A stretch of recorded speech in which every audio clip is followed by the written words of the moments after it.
ترکوں نے انہیں سنبھالا. یہ ایک مماثلت ہے ان دونوں مسلمان ممالک کی سب سے بڑی بات ہے مسئلہ یہ. اور ہمارے لوگوں نے تو یہ بھی کیا شروع میں کہ بھائی اپنے لوگوں کو اپنے برتن دیے, اپنے گھروں میں ٹھہرایا, مالی مدد کی, اور کوئی واقعہ نہیں ہے کہ کوئی تصادم ہوا ہو.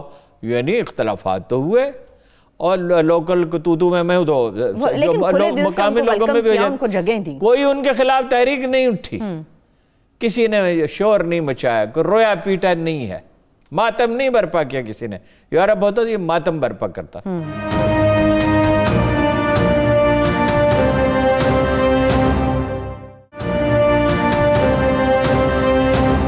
موسمیاتی تبدیلیوں کی جو بات ہے وہ غیر اہم نہیں ہے جو انہوں نے کی, اور اس میں انہوں نے کہا کہ عمران خان کی جو تقریر تھی وہ مؤثر کن, بڑی مؤثر, وہ کیوں تھی؟ یہ واقعہ ہے کہ عمران خان کو ماحولیات سے ہمیشہ دلچسپی رہی. مجھے یاد ہے چودھری نثار علی خان کے ساتھ ہم ٹیکسلا جا رہے تھے, کوئی چودھری نثار علی خان پہ بہت ناراض تھے مشرف صاحب, ان پر بڑے نکتہ چینی کی تھی نام لے کے ان کے علاقے کا, چکری والا. تو انہوں نے عمران خان سے کہا کہ وہاں ایک جلسہ کرنا ہے, وہاں گئے تو وہ پہاڑوں کو توڑتے رہتے ہیں نا, بجری بناتے ہیں, تو اس کو دیکھ کے نا بڑی افسردگی سے چودھری نثار نے بھی کہا عمران کا پہاڑوں کا حلیہ بگاڑ رہا ہے. میں نے دیکھا ہے, اسے دلچسپی ہے. اور یہ آج کل پھر کچھ خبریں چھپی ہیں کہ 1 ارب درخت اس نے لگایا, یا اپوزیشن کا اس پہ اعتراض بھی ہوا کہ فلاں چیز میں بے قاعدگی ہوئی, جو ایسے ہر منصوبے میں ہوگی اور بے قاعدگی نہیں ہونی چاہیے. مگر تمام دنیا نے تسلیم کیا کہ 1 ارب درخت لگائے. ٹھیک ہے. نواز شریف صاحب گئے گلگت, انہوں نے گلگت کے بلتستان کے وزیر اعلیٰ سے کہا کہ میں نے دیکھا کہ آپ نے بہت درخت لگائے ہیں. انہوں نے کہا نہیں جناب والا وہ تو پختونخوا میں ہیں, اس راستے سے. انہوں نے کہا آپ بھی لگائیں, لیکن کہتے یہی رہے. مجھے سب سے زیادہ افسوس ہوتا ہے سراج الحق پہ, ہم ان سے سچائی کی توقع رکھتے ہیں, بعض لوگوں سے ہم توقع رکھتے ہی نہیں. انہوں نے کہا نہیں 1 لاکھ پتہ نہیں گندم کے کھیتوں کی وہ فصل گن لی ہوگی, پتہ نہیں کیا کچھ کہتے رہے. یہ نہیں کرنا چاہیے. اس میں واقعتاً اسے دلچسپی ہے. البتہ اب یہ 10 ملین ٹریز کا جو پروجیکٹ ہے, انہوں نے کہا 10 ملکوں میں سے خطرناک ترین ملکوں کے فہرست میں پاکستان کو بہت خطرہ ہے, اور 10,000 انبات آلریڈی ہو چکی ہیں, کیونکہ گلیشیئر پگھل رہے ہیں. یہ معمولی بات نہیں ہے, اس سے بچانا ہوگا خود کو. گلیشیئر پگھل رہے ہیں, اور اگر 65 سال میں بالکل میلٹ ہو جائیں گے, پہاڑوں پہ برف اس طرح گلیشیئر نہیں رہیں گے, یعنی برف تو گرتی رہے گی. اور پانی کا صحیح استعمال کرنا چاہیے. اور موسمیاتی تبدیلیوں سے صرف یہ نہیں ہو رہا کہ کوئی بعض جگہ سردی بہت ہو جاتی ہے, گرمی ہوتی ہے. زندگیاں ریاض میں ٹیمپریچر -5 ہو گیا, کبھی تاریخ میں نہیں ہوا تھا.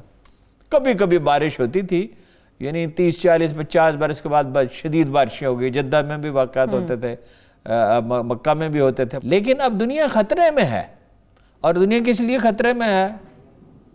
وہ علامہ اسد جو one of the top scholars ہیں, جو مسلمان ہوئے تھے, علامہ اقبال کے دوست تھے, پاکستان کا پہلا پاسپورٹ انہیں جاری کیا گیا تھا. وہ پاکستان کے سفیر تھے, جرمن تھے نسلاً, مسلمان ہوئے. تو انہوں نے کہا ہے جی, قرآن مجید کی تفسیر کرتے ہوئے انہوں نے لکھا یہ جو آیت ہے ظہر الفساد فی البر والبحر, دیکھیے لگ بھگ 100 سال پہلے کا واقعہ. ظہر الفساد فی البر والبحر, یہ زمین و آسمان میں جو فساد پھیل گیا, خشکی اور تری میں جو فساد پھیل گیا, انسان کے اپنے ہاتھوں کی کمائی. کم از کم 70-80 سال پہلے کی بات. اس وقت یہ کوئی ایشو نہیں تھا. انہوں نے کہا یہ موسمیاتی تبدیلیاں ہیں, یہ آلودگی ہے, یہ پولوشن ہے, انسان اپنا مستقبل برباد کر رہا. اور پاکستان اب ان چیزوں سے میں نے آپ کو حکمت یار کا ایک واقعہ سنایا تھا. اس نے کہا, میں نے کہا آپ کبھی روئے ہیں؟ اس نے کہا ہاں, میں ایک وادی میں عصر کے وقت تھا, میں نے نماز پڑھی, وضو کیا, نماز پڑھی اور اس وادی کو دیکھا اور میں اس کے حسن سے مبہوت ہو گیا. پھر میں نے اپنے آپ سے کہا خدا کی دنیا کتنی خوبصورت تھی, انسان نے اسے کتنا بدصورت کر دیا. دیکھیے صنعتی ترقی اپنی جگہ, اسے ہونا تھا, وہ انسان کی ضرورت تھی. صنعتوں کے بغیر نہیں انسان رہ سکتا تھا. اتنی 7 ارب انسانوں کی ضرورتیں ہیں, انڈسٹری کے بغیر نہیں پوری ہو سکتی تھی. مگر دنیا کو دھوئیں سے بھر دیا, آلودگی سے بھر دیا, اور جرائم سے تو بھر ہی دیا. اور انسانوں نے کمایا کچھ نہیں ہے, زندگی کو مصنوعی طور پہ اس کی رفتار تیز کر دی. جو سہولتیں حاصل کی, جو سائنس ایک بڑی نعمت ہے کہ لوگوں کا علاج, معالجہ, سفر کے ذرائع اور بہت سی چیزیں, مگر ہر نعمت اپنے ساتھ کچھ امتحان لاتی ہے اور ان کا ان کو ہینڈل کرنا پڑتا ہے، ان کو سدباب کرنا پڑتا ہے۔ انسان نے اپنی زندگی مشکل بنا دی، بڑی اہم چیز انہوں نے پوائنٹ آؤٹ کیا ہے۔ ایز اے ہول انہوں نے پاکستانی قوم کو خراج تحسین پیش کیا ہے۔ یہ ایک بدلتی ہوئی دنیا ہے، اس میں پاکستان کا کردار بڑھ رہا ہے۔ بے شک سعودی عرب والے ناراض ہو جائیں اور عرب ناراض ہو جائیں، پاکستانی مزدوروں کو تنگ کریں، وہاں پہ کچھ بھی کریں، لیکن پاکستان کی اہمیت اب کم نہیں ہو سکتی۔ کامیاب جوان پروگرام کی بڑی تعریف کی UN سیکرٹری جنرل، یہ بڑی ہے، عجیب و غریب بات ہے، حالانکہ اقوام متحدہ کا اس سے کیا لینا دینا ہے، لیکن یہ بڑی عجیب بات ہے۔